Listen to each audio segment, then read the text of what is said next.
Young priests full of energy and dreams, 15 of us from 4 mission countries of the Cicm province of Asia. We were summoned to an ongoing formation session held from April 9 to April 13, 2018 at the Merhill Mission Center, commonly known as Bukal ng Tipan in the Philippines. We are Cicm priests from the province of Asia ordained between 2010 and 2015.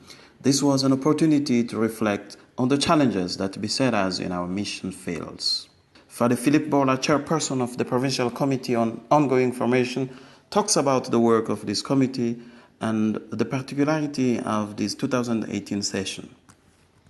The Provincial Committee on Ongoing Formation is a committee that helped the provincial government to formulate policies and planning for the whole province to assist the provincial government on matters of sessions like this, matters of sabbatical, matters of special programs for the conference in the field, and even on the publications and the subscriptions that they may want to subscribe for their personal growth.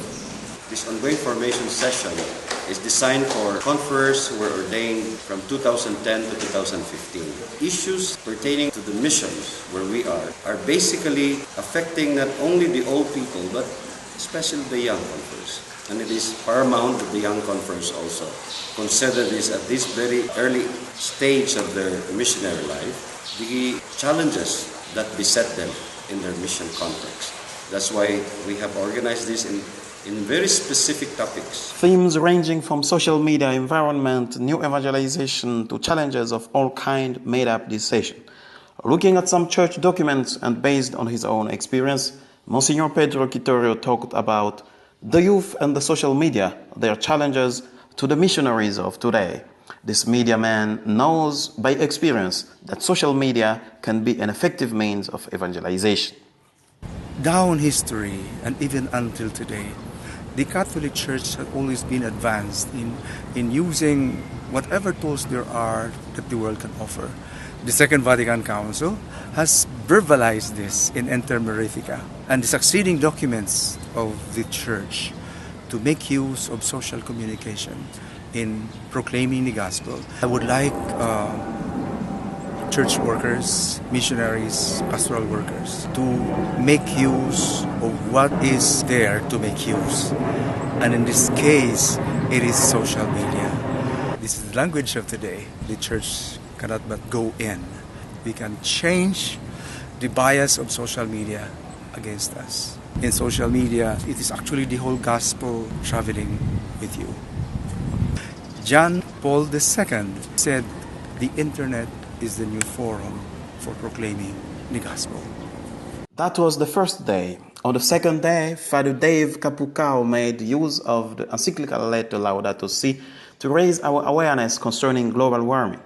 Through his talk entitled Laudato Si, the missionaries and the environmental challenge of our time, he called us to take responsibility in educating people and engaging in a spirituality that teaches that the very nature of God is communion, and all created things exist in communion with God. Laudato Si is a very important contribution of Pope Francis in the contemporary discourse.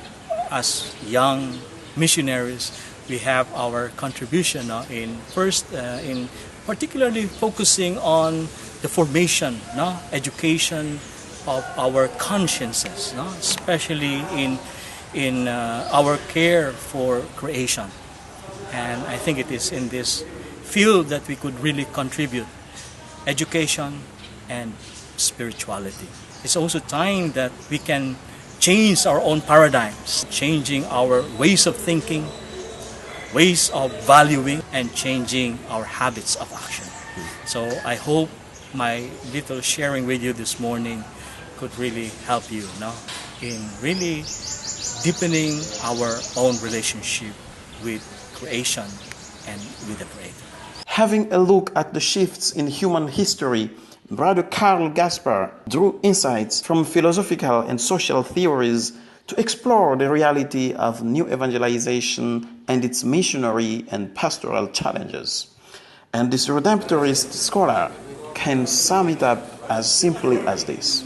It would be very important for us to always be ready and prepared before we go to that particular mission. So it would be important to have a little bit of orientation and background check of the country where you're going so that you become more and more familiar with that particular setting. When you reach that particular area, it's very important to learn the language, at least at the conversational level, because it's very difficult to know about the people if you don't know the language. And that is why also it's important to live among the people. And then lastly, just be open. Just be open to learning about the people, their stories, their culture, their way of life, and not to make any judgment. That was the third day. The next day was for bonding and relaxation. It ended in the celebration of Frédéric Condé's birthday. Last but not the least was the talk on challenges of the young clergy in the world today.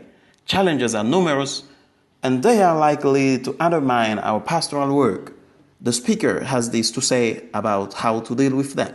I think what we have achieved in our short interaction is that we have surfaced out these challenges with the hope that you would be aware of what is going on with you, outside with you, and how the outside of you impacts the inside of you. Awareness is something that is very important because awareness expands your freedom to choose what is good.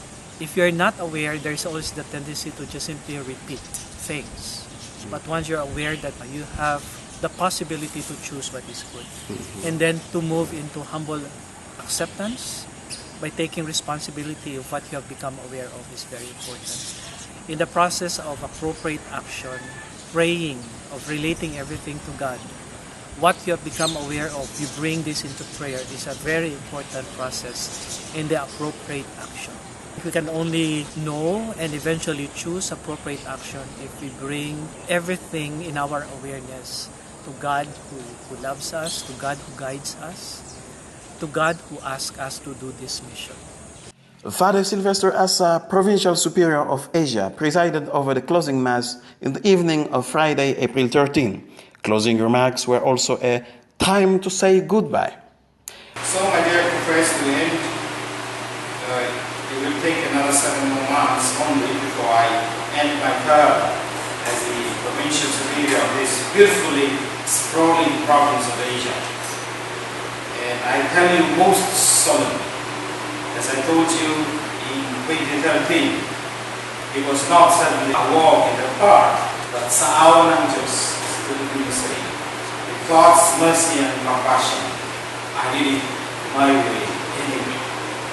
Besides, when I look into your faces, very inspiring, looking at you today, I'm quite sure that I'm confident that you will be able to not only carry out our Lord Jesus' injunctions today, but also be able to carry on the mission and trust it to us.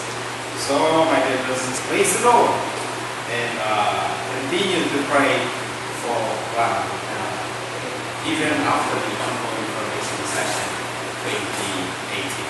That conclude all the ongoing formations of the province of Asia, as far as I'm concerned. All necessaries. Thank you. I'm about to end my term, so I'm happy to be able to help the conference in a lifelong process of ongoing formation.